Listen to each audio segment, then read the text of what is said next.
With about 225 billion naira set to be offered by the Debt Management Office in Monday's bond auction, can Nigeria's fixed income market meet the government's borrowing appetite this year? Taiwo Adams, head Brokerage Services at Comercio Partners, joins me now to discuss this. Taiwo, thank you so much. It's a pleasure to have you on the show today. Thank you for having me. Well, I'm sure you already know this is your forte, the government's appetite for borrowing this year, of course, to meet that budget deficit. But then, of course, there's a question of the appetite of the market. We know we've seen rates trend lower. Portfolio managers, institutional investors do not have limited options in terms of where to put the cash. So, of course, the government has taken advantage of that. But just help us understand this appetite and how much the market can accommodate. Thank you very much. I mean, if you look at what has been happening in the fixed income market over this period, it's been really driven by the liquidity in the market. We've seen that first quarter this year was pretty much the most liquid quarter for this year. When we're looking at our liquidity projection for the entire year, it's looking like around 7.3 trillion. And like you said, there are limited options. So we think that the investors will still need to come back into the fixed income space. When you're looking at the bulk of the investors in the fixed income space, we're looking at the PFAs, who are the larger investors in this space, and they're heavily regulated and still have limited options.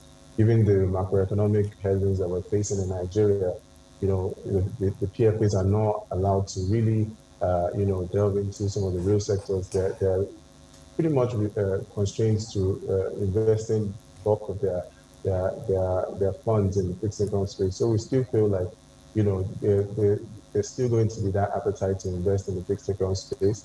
However, I feel like, given the macroeconomic headwinds that we're facing and as liquidity continues to dwindle, I believe that investors will be looking to price, the government at a higher rate.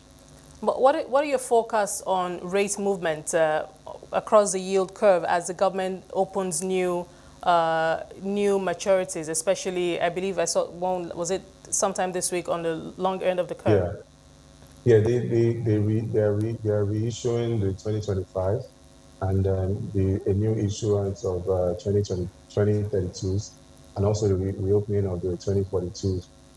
So for us, with the way the market has been going, like I said, this when you're looking at the budget deficit for this year, it's a record deficit, and then we've also seen that the president has also proposed to add another 4 trillion, to cover up for the fuel subsidy. So when you're looking at this, that's taking us to over 10 trillion, and so far, government has been able to borrow about 1.1 billion. 1.25 billion from the local space and about 520 billion from the external space as well. So I think, given all this information that we have, in terms of liquidity and the need to borrow, because we feel like, the bulk of these borrowings will be done locally.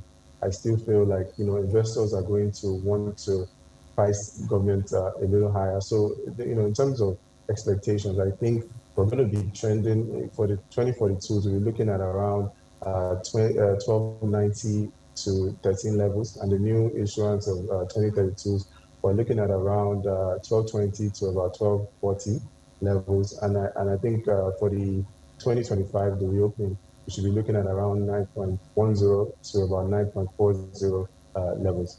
Now, going forward, as the market, gradually starts to feel the full impact, full weight of government borrowing, where does this leave the corporate bond market? There was a time when, we had frequent conversations about, the crowding out effect of the private, corporates. I mean, they need money too.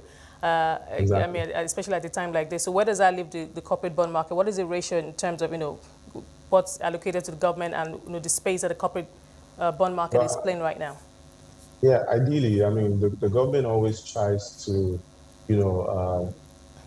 take that into consideration and not sort of like, crowd the corporates out. But, this year, we also can't forget that it's an election year next year. And then, Nigeria, we've seen that, there's been a lot of challenges when it comes to revenue.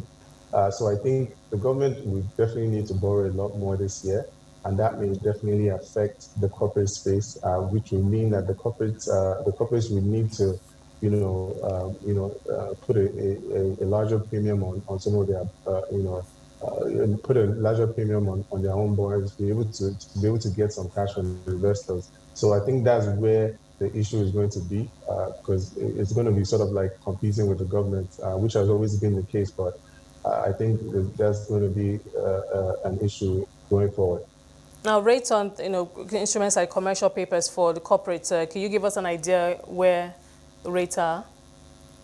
Yeah, I mean, commercial papers will, you're looking at where the treasury bills have been trading. Sort of just add that premium like about 150 to 200 basis point premium. As in some cases, maybe almost 300 basis points. So we're looking at around 7 to about 8% on those commercial papers.